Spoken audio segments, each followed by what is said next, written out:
Xin chào quý vị. Hôm nay tôi sẽ trình bày với quý vị một số các cái loại thuốc đang được dùng để điều trị SARS-CoV-2 này trên toàn thế giới cũng như là tại Việt Nam chúng ta.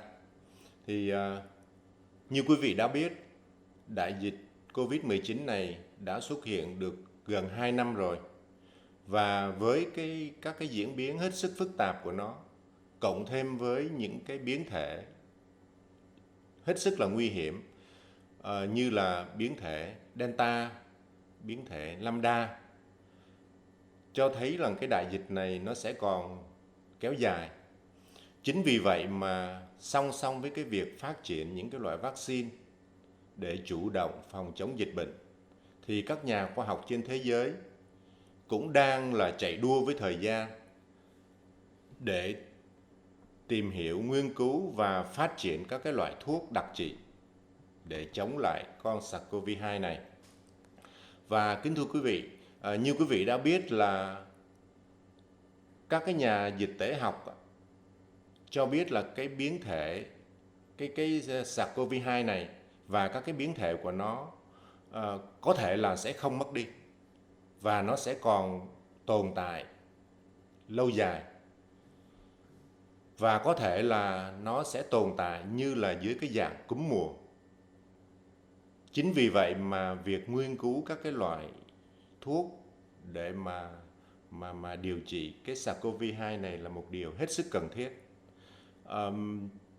để mà chúng ta có thể giảm thiểu các cái triệu chứng, qua đó giảm thiểu được cái mức độ phải nhập viện của người bệnh và hướng tới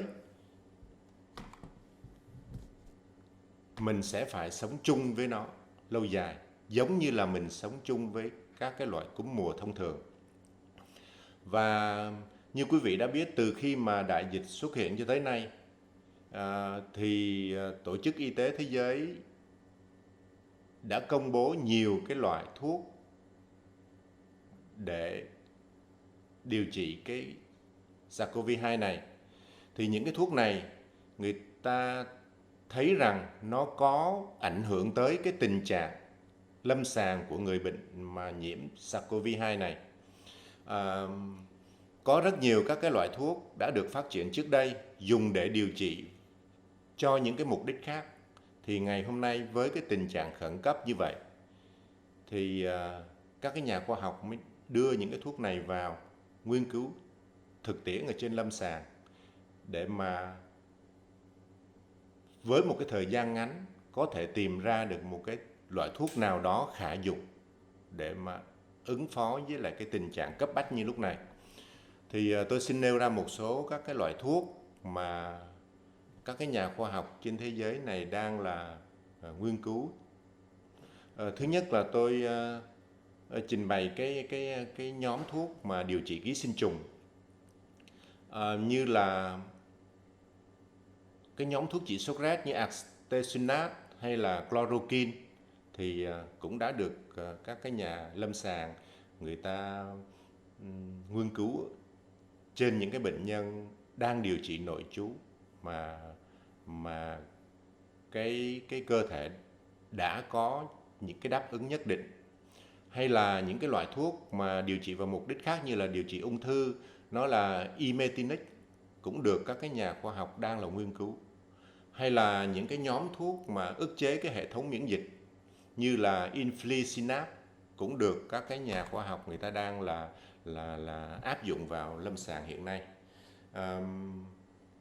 Hoặc là cái interferon mà trước đây người ta dùng để điều trị viêm gan siêu vi B và một số các cái mục đích, điều trị viêm gan C và một số những cái mục đích khác, thì hiện nay interferon cũng đang được thử nghiệm. Rồi các cái loại thuốc mà lúc trước người ta dùng vào điều trị viêm gan C đó, như là remdesivir hay là monupiravir là dùng để điều trị cúm mùa đó, thì người ta hiện nay các nhà khoa học đang là nghiên cứu. Và cái remdesivir và monupiravir đang là được Bộ Y tế cho phép điều trị ở tại Việt Nam mình ở đây, thì chút xíu nữa tôi sẽ trình bày kỹ hơn về hai cái loại thuốc này. Rồi một cái nhóm nữa là cái nhóm men chuyển angiotensin tái tổ hợp ACE2. Thì cái nhóm này nó có tác dụng là nó gắn kết với một cái enzyme RNA của SARS-CoV. Thì khi mà nó gắn kết như vậy, nó sẽ chặn đứng cái quá trình nhân lên của virus SARS-CoV-2 này. Do đó nó làm giảm cái tải lượng virus ở trong cơ thể người bệnh. Thì cái đó cũng là một cái thuốc mà đang là được các nhà nghiên cứu người ta thực nghiệm trên lâm sàng. Tuy nhiên là chưa có các cái báo cáo chính thức. Một cái nhóm thuốc nữa là dùng để làm giảm các cái triệu chứng, do tùy từng cá thể người bệnh có những cái đáp ứng miễn dịch quá mức, thì lúc đó người ta có thể can thiệp bằng các cái nhóm corticoid như là dexamethasone hay là methylprednisolone, những cái đó. Tuy nhiên những cái nhóm thuốc đó thì phải có sự chỉ định của bác sĩ và thường là phải điều trị nội trú. Một cái nhóm dùng để điều trị ký sinh trùng nữa đó là cái ivermectin, cũng được đưa vào thử nghiệm. Thì cái ivermectin này trước đây người ta dùng để điều trị giun đũa chó mèo hay là giun lươn, giun chỉ. Thì trên các cái nghiên cứu về dược động học, dược lực học, thì người ta cho thấy rằng nếu mà để đạt được cái nồng độ đỉnh trong huyết tương để mà tới một cái mức cần thiết cho cái hoạt tính kháng khuẩn của SARS-CoV-2 này đó, thì cái liều lượng nó phải gấp hàng trăm lần cái liều lượng cho phép dùng trên người hiện nay. Chính vì vậy mà hiện nay thì FDA của Mỹ cũng không có khuyến cáo mà dùng cái ivermectin này để điều trị COVID-19. Một cái nhóm thuốc phối hợp trước đây người ta dùng để điều trị HIV/AIDS là lopinavir và ritonavir. Thì trong các cái nghiên cứu in vitro thì người ta chứng minh là nó cũng có ức chế được cái sự nhân lên của SARS-CoV-2. Nhưng mà hiện nay thì WHO cũng không có khuyến cáo dùng hai cái loại này để mà ứng dụng vào điều trị SARS-CoV. Có một cái nhóm nữa là favipiravir. Thì cái nhóm này nó có một cái tác dụng là ngăn cản cái quá trình sao chép vật chất di truyền của SARS-CoV-2. Tức là nó có một cái chất tương tự như là nucleoside guanosine vậy. Nó mang cái tính chất chọn lọc RNA và nó tiến tới cái màng tế bào để nó ngăn chặn cái sự nhân lên của virus. Qua đó là nó cũng làm chậm lại cái quá trình nhân lên của virus. Thì cái thuốc này nó được Nhật Bản phê duyệt, và hiện nay thì nó cũng đang là được sử dụng tại Trung Quốc, tại Ấn Độ, tại Nga. Còn ở Hoa Kỳ thì hiện nay vẫn còn đang là trong cái giai đoạn thử nghiệm lâm sàng.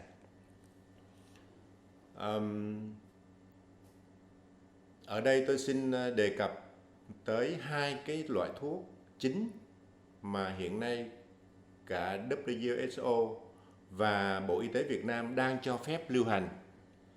Đó là Remdesivir và Molnupiravir. Thì hai cái loại thuốc này hiện nay đang là sử dụng ở Việt Nam mình trong các cái cơ sở điều trị. Thì thứ nhất là cái Remdesivir đó, thì nó là một cái chất tương tự như là nucleoside adenosine thôi. Nó được dùng theo cái đường tĩnh mạch, và nó chỉ là một cái tiền chất mà khi mà nó vào tới cái tế bào vật chủ thì nó mới chuyển hóa, biến đổi thành một cái chất chuyển hóa để mà nó can thiệp vào cái enzyme RNA polymerase của SARS-CoV-2. Và qua cái cơ chế đó thì nó mới ngăn chặn hẳn cái quá trình nhân lên của virus.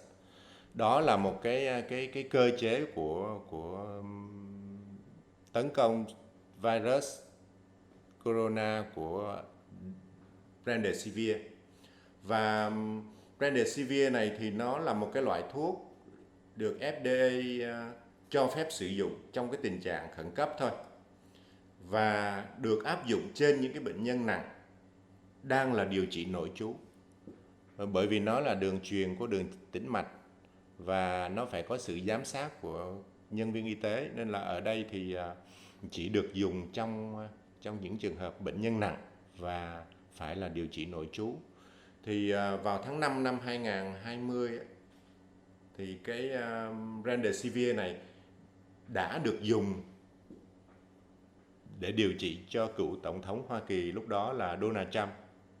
Thì ông cũng có xài cái Remdesivir này.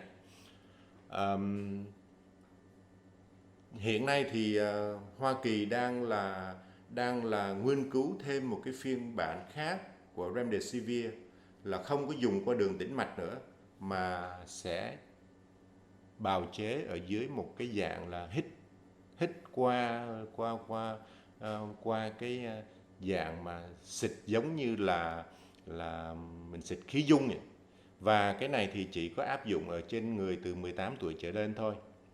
Và người ta cũng khuyến cáo là chỉ có sử dụng trong cái giai đoạn đầu mà nhiễm SARS-CoV-2, thì hoặc là đối với những cái đối tượng mà có cái triệu chứng nhẹ. Thì người ta khi mà người ta cái hít trực tiếp như vậy thì cái cơ chế của nó là nó cũng phân phối thuốc trực tiếp đến các cái nơi mà virus SARS-CoV-2 này nó trú ngụ nhiều nhất, là ở vòm hầu họng, ở mũi đó. Chính vì vậy mà người ta khuyên là sử dụng ngay từ khi mình đã có chẩn đoán xác định là nhiễm Covid-19 rồi, thì người ta khuyên sử dụng ngay từ khi mà bắt đầu phát hiện, cho tới những cái thể mà như F0 không có triệu chứng hoặc là có triệu chứng nhẹ, để mà nó giảm thiểu cái mức độ tăng nặng thêm, qua đó là giảm thiểu được cái mức độ mà cái tỷ lệ người phải nhập viện. Và cũng xin nhắc lại với quý vị là Remdesivir này thì do cái hãng Gilead Science của Hoa Kỳ đó, nó nghiên cứu và phát triển. Thì lúc đầu nó được dùng để điều trị Ebola và viêm gan C thôi, nhưng mà người ta thấy là nó không có hiệu quả, cho nên là cái hồ sơ này nó lại xếp lại, nó không có tiếp tục nghiên cứu nữa. Thì đùng một cái là cái dịch Covid-19 này nó bùng phát ra, thì ngay lập tức cái hồ sơ của Remdesivir này nó lại được các cái nhà khoa học lục lại, và người ta đưa vào khảo nghiệm lâm sàng. Và như quý vị đã biết á, thì Remdesivir này nó rất là mắc tiền. Một cái liệu trình điều trị cho một bệnh nhân đó thì khoảng 5 ngày. 5 ngày một liệu trình thì nó tốn, nếu mà cái thời giá này ở bên Mỹ tính ra Mỹ Kim thì nó khoảng trên 3.000 Mỹ Kim một liệu trình 5 ngày. Đó. Chính vì vậy mà đối với đa số những người bệnh đó mà có một cái mức độ thu nhập trung bình thì khó lòng mà có thể tiếp cận được, và cần phải có sự can thiệp của bảo hiểm. Thì lúc đó những cái người mà có thu nhập thấp mới có hy vọng là mình tiếp cận những cái loại thuốc này.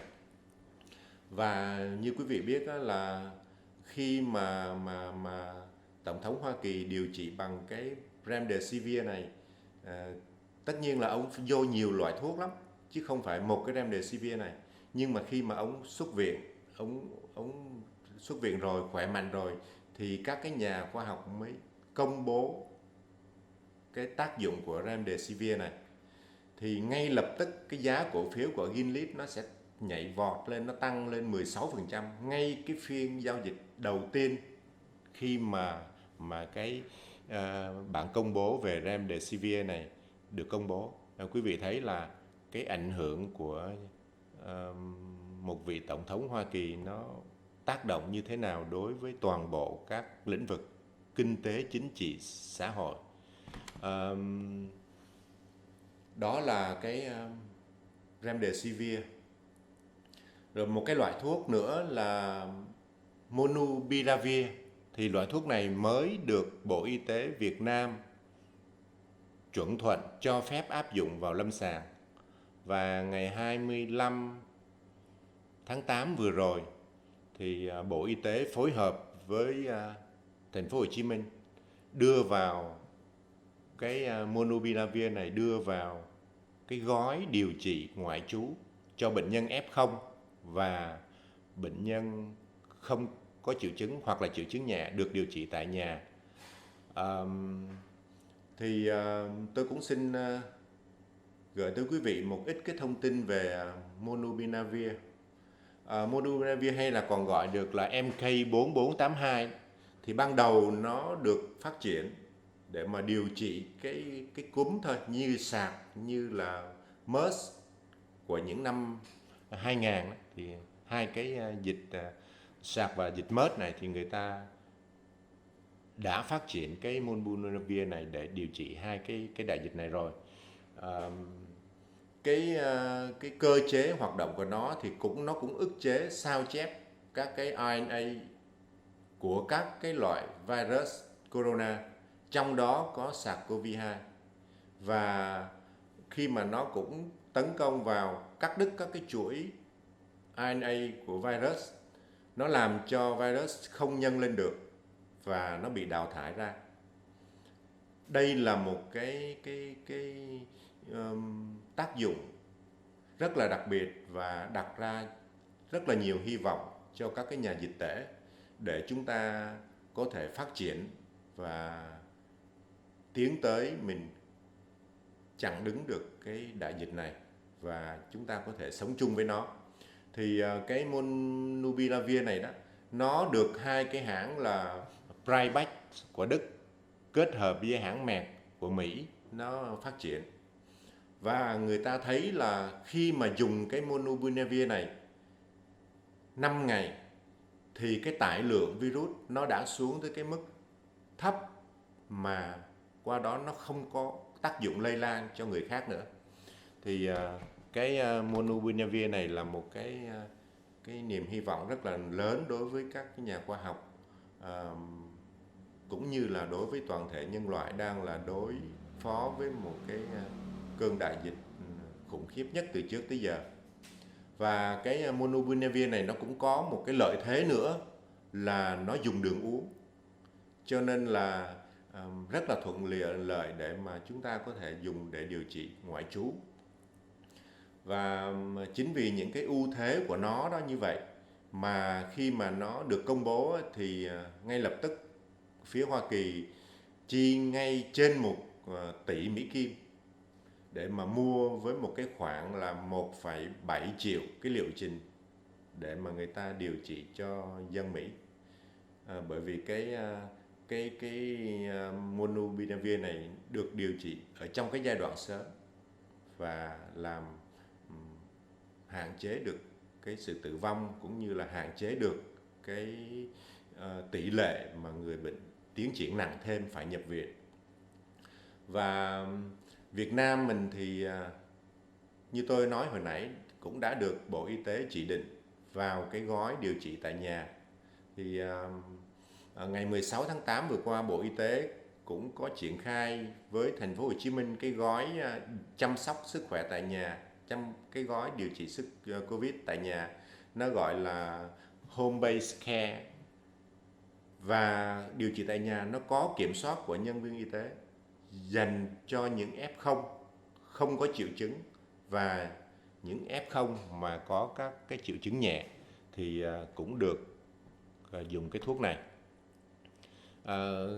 Cũng xin mở ngoặt với quý vị một chút nữa là các cái loại thuốc mà nó có cái hậu tố là vir ở đằng sau cái đuôi nó đó, thì thường là những cái loại thuốc đó là điều trị virus. Thì như là Favipiravir, Remdesivir, Monupiravir bây giờ đó, hoặc là các cái loại thuốc điều trị virus viêm gan C như là Sofovir, Venbatasvir, hay là những cái loại thuốc điều trị virus viêm gan B như là Tenofovir, Entecavir, đó là những cái loại kháng virus, hay là điều trị zona đó. acyclovir, đó là cũng là có cái hậu tố là vir ở đằng sau. Và tôi cũng xin quý vị lưu ý một cái nữa là tất cả các cái loại thuốc mà điều trị ở trên thế giới hiện nay cũng như là điều trị tại Hoa Kỳ thì đều phải được sự chuẩn thuận của FDA, tức là tiếng Anh là Food and Drug Administration. Cái cơ quan này đó là cái cơ quan thực phẩm và dược phẩm Hoa Kỳ. Nó cũng là một cái cơ quan trực thuộc Bộ Y tế và Dịch vụ Nhân sinh Hoa Kỳ.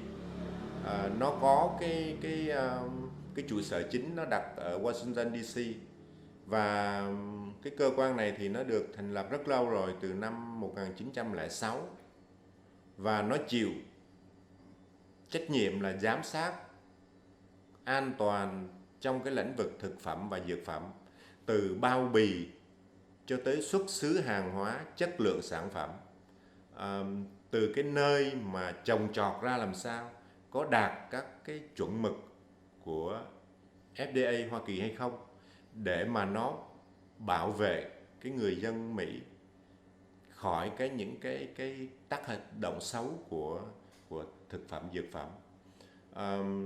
Hiện nay thì nó có trụ sở ở 233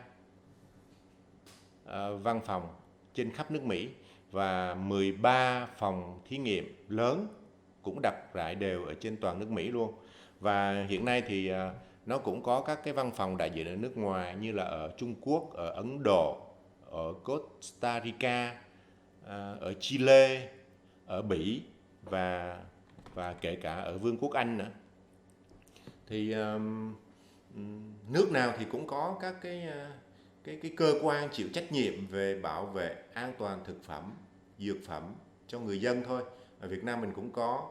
Hay là mấy ngày nay quý vị đã nghe cái thông tin là FSAI đó của Ireland, nó đưa ra một cái thông báo là nó thu hồi toàn bộ các cái sản phẩm sản phẩm mì gói đó, chứa, bởi vì người ta phát hiện ra là ở trong đó nó có chứa cái ethylene oxide. Cái chất này nó, nếu mà mình dùng lâu dài thì nó có thể là gây ung thư. Cho nên là cái cơ quan an toàn thực phẩm của Ireland, người ta ra lệnh thu hồi cái sản phẩm này. Thì mấy hôm nay trên báo đài cũng nói rất là nhiều về cái sự việc mà một cái loại mì gói đã bị thu hồi.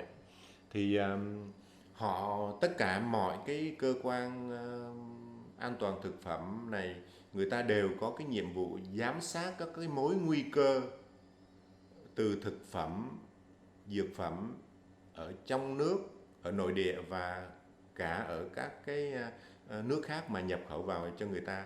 Cho nên là quý vị biết là khi mà mình nhập một cái loại lương thực phẩm nào đó vào Mỹ đó, thì phải có một cái giấy phép, có một cái certificate của FDA, thì đạt cái chuẩn đó thì nó mới cho mình nhập khẩu các cái loại lương thực phẩm hay thuốc men của nước ngoài vô.